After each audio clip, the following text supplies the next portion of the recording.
బాపట్లలో ఆందోళన చేస్తున్న మత్స్యకారులు కలెక్టర్ వినోద్ కుమార్ కు వినతి పత్రం అందజేశారు. మత్స్యకారులతో కలెక్టర్ సమీక్ష నిర్వహించారు. గతంలో పనిచేసిన కలెక్టర్ మురళి ఇచ్చిన హామీని అధికారులు అమలు చేయకుండా నిర్లక్ష్యం వహిస్తున్నారని వాపోయారు.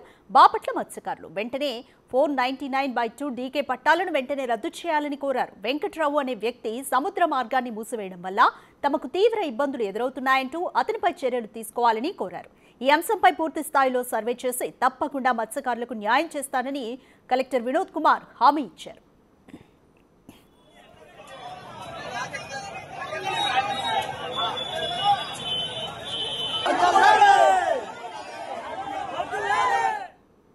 సమావేశం తర్వాత 2 రోజులు పండుగ సెలవులు కావడంతో ఆందోళనను తాత్కాలికంగా విరమణ ఇచ్చినట్లుగా సమాచారం. సీమౌత్ విషయంలో రియల్ ఎస్టేట్ వాళ్లు తీవ్రంగా మత్స్యకారులను ఇబ్బంది పెట్టడంలో ప్రజాప్రతినిధుల పాత్ర ఉందంటున్నారు మత్స్యకారుల సంఘాలు.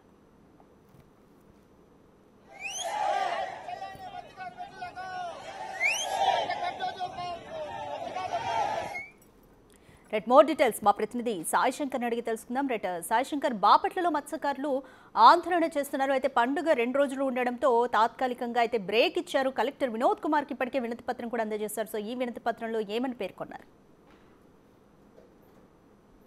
ప్రధానంగా కూడా తమకు సంబంధించి ఈపూరుపాలెం సమీపంలో సముద్రంలోకి వెళ్ళేటటువంటి ఏదైతే వాళ్ళకు ఉన్నటువంటి రహదారిని మూసివేయడం జరిగింది. ఈ స్ట్రైట్ కట్ ని మళ్ళీ కూడా పునరుద్ధరించాలంటూ కూడా గతంలో ఆందోళన చేపట్టాం. అయితే అప్పుడు ఇచ్చినటువంటి కలెక్టర్ మురళి ఇచ్చినటువంటి ఆదేశాలు కానీ అతను మాకు ఇచ్చినటువంటి పూర్తి స్థాయిలో హామీకి సంబంధించినవి అమలు చేయడంలో పూర్తిగా అధికారులు నిర్లక్ష్యం వహిస్తున్నారంటూ కూడా నిన్న మత్స్యకారులంతా కూడా ఆందోళన చేపట్టడం జరిగింది. బాపట్లకు సంబంధించినటువంటి అంబేద్కర్ స్టాట్యూ నుంచి కలెక్టరేట్ వరకు కూడా వాళ్ళు నిరసన ప్రదర్శన చేశారు. అనంతరం కూడా కలెక్టర్ని కలవడానికి కూడా వాళ్ళు వెళ్ళారు. అయితే కలెక్టర్ నేనే వచ్చి మాట్లాడతానని చెప్పడం జరిగింది. అయితే ఆ తర్వాత మళ్ళీ మత్స్యకారులు ఆయన కలవాలనే విధంగా కూడా కోరటం జరిగింది. అయితే ఆ సమయంలో కలెక్టర్ కూడా కొద్ది సమయం ఇవ్వండి, నేను మాట్లాడతాను మీతో అని చెప్పడం జరిగింది. నేనే పిలిపిస్తానంటూ కూడా కొంతమంది అధికారులను మత్స్యకారుల దగ్గర పంపించారు. అయితే మత్స్యకారులు మాత్రం కంపల్సరీగా కలెక్టర్ మా దగ్గరకు వచ్చి మా విన్నపాలు విని మీకు కావాల్సిన హామీ ఆయన ఇవ్వాలనే విధంగా డిమాండ్ చేశారు. అయితే రాత్రి సమయంలో మాత్రం మత్స్యకారులకు సంబంధించినటువంటి కొంతమందిని పిలిపించి కలెక్టర్ మాట్లాడడం జరిగింది. ఈ అంశం అంతా కూడా నాకు తెలియదు, నేను కొత్తగా బాధ్యతలు తీసుకున్నాను కాబట్టి కంపల్సరీగా ఈ అంశం పైన సర్వే చేపించి ఎలాంటి పరిస్థితులు ఉన్నాయి, ఏం చేస్తే బాగుంటుంది అనేది నిర్ణయం తీసుకొని మీకు చెప్తాననే విధంగా కలెక్టర్ చెప్పినప్పటికీ కూడా మత్స్యకారులు అయితే కొంత అసంతృప్తిని వ్యక్తం చేయడం జరిగింది. ఎందుకంటే గతంలో కలెక్టర్ క్లియర్ గా ఆదేశాలు ఇచ్చారు. ఈ సీమౌత్ కి వెళ్ళేటటువంటి రహదారి పైన ఈ రియల్ ఎస్టేట్ కి సంబంధించినటువంటి వ్యాపారులు ఏవైతే అడ్డుకట్టడాలు వేశారో వాటన్నిటిని తొలగిస్తాము, అక్కడ సీమౌత్ ని మళ్ళీ పునరుద్ధరిస్తామని చెప్పినప్పటికీ మళ్ళీ ఇప్పుడు సర్వేలు చేయడం ఏంటి అనే విధంగా వాళ్ళు ప్రశ్నించారు. అయితే దీనిని ఈ రోజు కూడా కొనసాగించాలనే విధంగా కూడా ఆ మత్స్యకారులు ఆందోళనకు సంబంధించినటువంటి దానిపై నిర్ణయం తీసుకున్నప్పటికీ ఈ రోజు రేపు అధికారులు ఉండరు. కంపల్సరీగా 2 రోజుల హాలిడేస్ ఉన్నాయి కాబట్టి, ఈ రోజు ప్రభుత్వ హాలిడేస్ ఉన్నాయి కాబట్టి కంపల్సరీగా మరి ఈ ఆందోళన ఏ విధంగా తీసుకెళ్లాలనే దానిపైన కూడా మత్స్యకారులు అయితే ప్రస్తుతం ఆలోచనలో పడ్డారు. మరి ఈ 2 రోజుల తర్వాత మళ్ళీ ఆందోళన కొనసాగించాలా, కలెక్టర్ చెప్పినట్లు ఒక 4 రోజులు ఆగి ఆ తర్వాత మళ్ళీ కలెక్టర్ని కలవాలనేటటువంటి ఆలోచన అయితే వాళ్ళు చేస్తున్నారు. ప్రస్తుతానికైతే ఈ రోజు ఈపూరుపాలెంకి సంబంధించినటువంటి సమీపంలో ఉన్నటువంటి టీడీపీ కార్యాలయం కానీ లేకపోతే అక్కడ దగ్గరలో ఉన్నటువంటి ఆ కార్యాలయం దగ్గరికి వెళ్ళాలి, అక్కడ ఎవరన్నా ఉంటే వాళ్ళని కలిసి ఈ అంశాన్ని కూడా చెప్పాలనే విధంగా ఒక నిర్ణయం తీసుకుంటామన్నారు. కానీ దానిపైన కూడా ఒక సందిగ్ధత కొనసాగుతుంది. ఎందుకంటే ఏం చేయాలన్నా కూడా ఈ రోజు పండగ ఉంది కాబట్టి ఎవరన్నా అందుబాటులో ఉండరా అనే దానిపైన అయితే మత్స్యకారులు ఆలోచన చేస్తున్నట్టు తెలుస్తుంది. అయితే కలెక్టర్ ఈ అంశాన్ని ఏ విధంగా తీసుకువెళ్తారు, గతంలో కలెక్టర్ మురళి ఇచ్చినటువంటి ఆదేశాలనే మళ్ళీ అమలు చేస్తారా, లేకపోతే వినోద్ కుమార్ మళ్ళీ దీనికి సంబంధించినటువంటి అంశం పైన సర్వేలు నిర్వహించేటటువంటి అవకాశాలు ఉంటాయో చూడాలి. ఏదైనప్పటికీ కూడా మత్స్యకారులు అయితే క్లియర్ గా వెంకట్రావు అనేటటువంటి వ్యాపారి అక్కడ స్థలానికి సంబంధించినటువంటి అంశాన్ని ప్రభుత్వానికి సంబంధించిన ఈ శ్రీపోర్టును ఆక్రమించినటువంటి వెంకట్రావు పైన చర్యలు తీసుకోవాలి, అతన్ని అరెస్ట్ చేయాలనే విధంగా మత్స్యకారులు అయితే ప్రశ్నిస్తూ డిమాండ్ చేస్తున్నారు. కంపల్సరీగా అతనికి ప్రజాప్రతినిధులు అండదండలు ఉండటం వల్లే మేము తీవ్ర ఇబ్బందులు ఎదుర్కొంటున్నాం అనే విధంగా కూడా మత్స్యకారులు చెప్తున్నటువంటి పరిస్థితి ఉంది. ఏదైనప్పటికీ కూడా గత 2-3 నెలలుగా కొనసాగుతున్నటువంటి మత్స్యకారుల ఆందోళనకు సంబంధించినటువంటి అంశంలో ఎప్పుడు ఎండుకాటు పడేటటువంటి పరిస్థితులు ఉన్నాయనే విధంగా కూడా అందరూ ఎదురు చూస్తున్నటువంటి పరిస్థితులు ఉన్నాయి.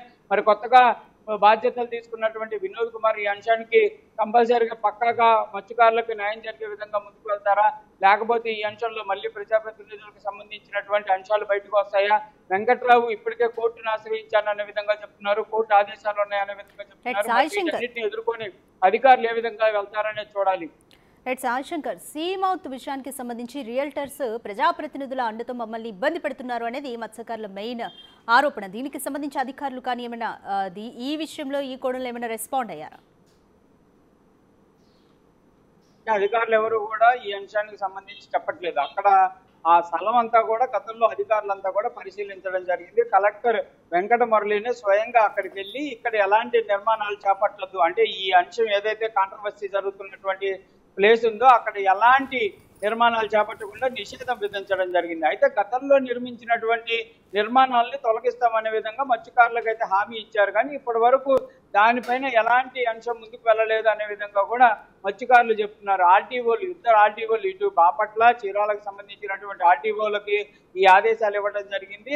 కంపల్సరీగా మత్స్యకారులకు సంబంధించి ఏదైతే వాళ్ళు కోరుతున్నారో ఈ స్ట్రీట్ సీమౌత్ కు సంబంధించినటువంటి స్ట్రైట్ కట్ ఏదైతే ఉందో దాన్ని పునరుద్ధరించాలి.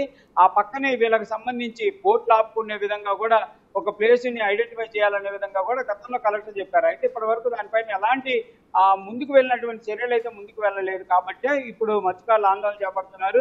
ప్రజాప్రతినిధులకు సంబంధించినటువంటి అంశాలు ఏవైతే మత్స్యకారులు చెప్తున్నట్టు దీనిపైన అయితే అధికారులు ఎక్కడా కూడా స్పష్టమైనటువంటి క్లారిటీ ఇస్తున్నటువంటి పరిస్థితి లేదు. అదంతా కూడా ఒక వెంకట్రావు అనేటటువంటి వ్యక్తికి సంబంధించింది. దానిపైన గత కొద్ది రోజులుగా న్యాయస్థానంలో జరుగుతున్నటువంటి పరిస్థితులు ఉన్నాయని మాత్రమే అధికారులు చెప్తున్నారు. కానీ ప్రస్తుతం అక్కడ నిర్మాణాలు చేపడుతున్నటువంటి రిసార్ట్స్ కానీ ఇవన్నీ కూడా కొంత ప్రజాప్రతినిధులకు సంబంధించినటువంటి అంశాలు ఉన్నాయి కాబట్టి మరి అలాంటి అంశంలో అధికారులు ఏ విధంగా వెళ్తారని చూడాలి. అందుకే లేట్ అవుతుంది అనేది మత్స్యకారుల ఆందోళన. ఎందుకంటే ఒకవేళ సామాన్యంగా బిజినెస్ చేసుకునే వాళ్ళైతే అధికారులు వెంటనే చర్యలు తీసుకునే వాళ్ళు కాదు. అక్కడ కంపల్సరీగా ప్రజాప్రతినిధుల పాత్ర ఉంది కాబట్టి మమ్మల్ని తీవ్రంగా ఇన్ని రోజులు ఇబ్బంది పెడుతున్నా కానీ దానిపైన అధికారులు ముందుకు వెళ్ళట్లేదు అనే విధంగా చెప్తున్నారు. ఏదైనప్పటికీ కూడా ఒకవేళ ఈ రోజు ఎలాంటి నిర్ణయం తీసుకుంటారో, ఆందోళన కొనసాగిస్తారా, గతంలో కంటే ఉధృతంగా ముందుకు వెళ్తారా అనేది కూడా తెలియాల్సినటువంటి అంశంగా కనిపిస్తుంది. Right, thanks for the update Sai Shankar.